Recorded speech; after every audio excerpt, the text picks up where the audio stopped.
In this video, we're going to take a look at a few different things with expressions. So before we jump in, we want to make sure we know what an expression is. And an expression is any mathematical statement without an equal sign. So that's one of the most important things here. Without an equal sign, we want to make a note of that. That means that we don't see the equal sign here, and that's going to be an expression. Another important thing to note that most of you probably already know is that a variable are those letters that we see in the expressions, and these represent unknown numbers or values. So that's just, we'll use that word variable a lot as we talk through these. So a numerical expression is an expression that only contains numbers and operations. So if you look at these examples here, we just see numbers and operations, some exponents, but we don't see any letters. So we remember that, numerical numbers.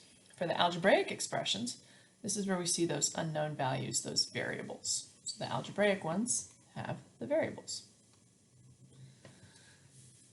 We have a few other things we want to know about expressions. So if we look at this, we have 4x plus 9y minus z minus 3. And we want to know first off what the variables are. So the variables here are the letters x, y, and z, those letters that we see. There are 4 terms. Terms are like the words in our math sentences. And each operation sign, addition or subtraction, is the beginning of a new term. So here we have 4x plus 9y minus z minus 3. So we have 1, 2, 3, 4 terms here. Negative 3 is a constant because there's no variable with it, no letter. So the variables have values that can change. Constant is something that is always the same. So this is always going to be negative 3 because there's no variable to make it change. Coefficients are numbers that are next to the variables, and they're always multiplied by the variable, and they're always to the left. So you're going to always have the coefficient and then the variable on the right side. So coefficient on the left, variable on the right. So if we look at this, we have a coefficient of 4 with x, positive 9 with y, and then here we have this minus sign in front of the z, and anytime there's no coefficient written, there's actually a 1 there. So the coefficient of z is negative 1. And notice how we've included the signs that are to the left of those coefficients as well. We mentioned that invisible negative 1 down here. So now we want to look at our expressions and see if we can identify these different parts. So we'll do the first one together and then you'll try the second one. So first we want to know how many terms are there in the expression. So I'm going to go through and use those plus and minus signs to break this up. So I have 3x and I see a minus, so that's the start of a new term. 6y, I see a plus sign, that's the start of a new term, and then we're done. So we have 1, 2, 3 terms in the expression. The variables are the letters. So the letters that I see are x and y. If I look for those coefficients in front of the x, I see a 3, and in front of the y, I see negative 6. So we want to make sure that we remember to get that sign in front of it. And then the constant is the number that is not attached to any variables. This is just 12. That plus sign in front means that it's going to be positive. So go ahead and pause the video and see if you can answer the questions for the second expression on your own. All right, so let's check this and see how you did.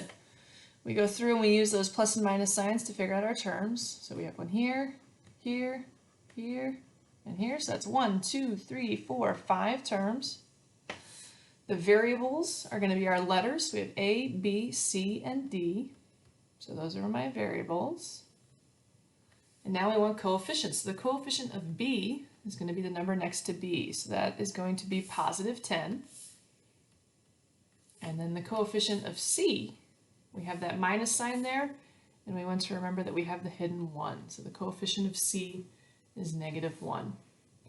Then finally for our constant, that's the number that doesn't have a variable. So here we have variable, variable, variable, variable, and no variable with this one. So that's going to be negative 8. Make sure you remember the negative sign in front. So now we're going to look at something else that we can do with expressions, which is evaluating them.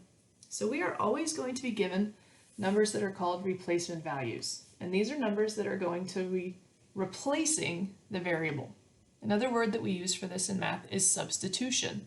We take one thing out and substitute in something else. So think about on days when your normal teachers aren't there, you have a substitute in their place to teach the class.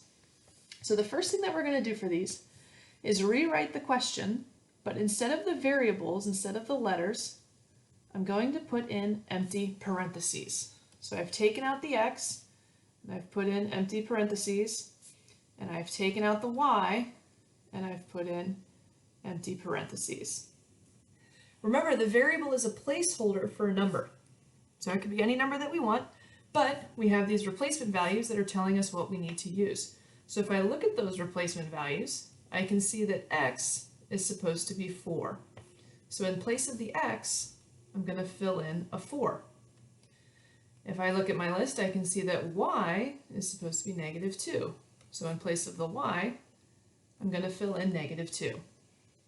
And once we've replaced those variables with numbers, now we're going to use the order of operations to solve. So where we have our G for grouping, E for exponents, MD for multiplication and division, and AS for addition and subtraction. If I look at this particular question, I don't see any grouping symbols that have math inside them. So we're going to move on to that. I don't have any exponents, but I do have multiplication and division. Remember, we work our way left to right. So the first thing that I'm going to do here is the 5 times 4.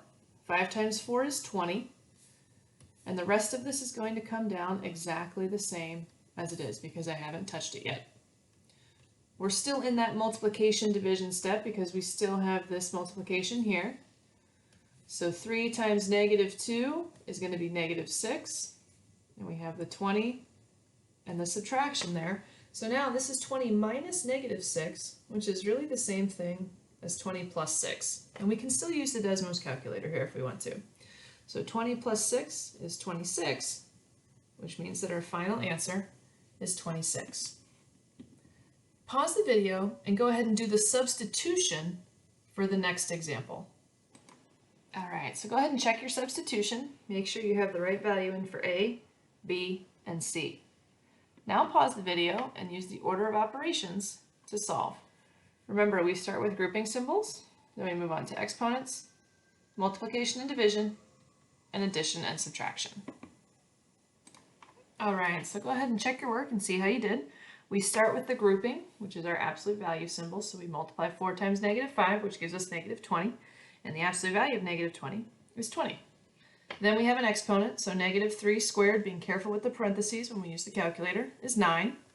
And then we move into our multiplication and division step. So 2 times 9 is 18. Then we have to do 8 times 0, which is 0. And then we add those three numbers together, and we get 38. Go ahead and pause the video and try the last one on your own completely. All right, go ahead and check your work. We start by substituting in the values of x and e, and then follow the order of operations. So we start inside the parentheses, which gives us -1. We do our exponent, which gives us 16. We do our multiplication, which gives us -8. And then we work from left to right for the addition and subtraction. So 16 minus -1 is 17. 17 plus -8 is 9.